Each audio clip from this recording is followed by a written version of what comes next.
তো ফাইনালি সেই দিনটা চলে এসেছিল, যার জন্য সারাটা বছর আমরা খুব অপেক্ষা করে থাকি। 2025-এর আমাদের ফার্স্ট পিকনিক। তো পিকনিক স্পটটা এবারে ঠিক হয়েছিল কিছুটা দূরে, যার জন্য প্রথমে আমাদের ট্রেনে আর তারপর লঞ্চে করে যেতে হয়েছিল।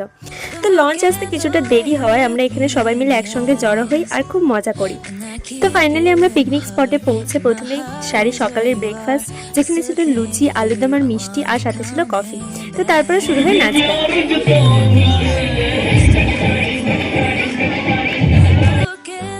পিকনিকে যাবার ফটোশুট না করলে হয় নাকি? তো তারপরে তুলি আমি আমার কিছু সুন্দর সুন্দর ফটো। इतने क्यों तुम खूबसूरत हो कि सबको हैरत हो, दुनिया में सचमुच ही रहती है परियों से भी ज्यादा प्यारी सी लड़की कोई। অ্যান্ড ফাইনালি সব শেষে আমরা আবার ফিরে যাই আমাদের পুরনো জীবনে। হ্যাঁ, এই একটা দিন যেটার জন্য আমরা সারাটা বছর অপেক্ষা করে থাকি। খুব মজা করেছি, খুব ভালো লেগেছে এবারের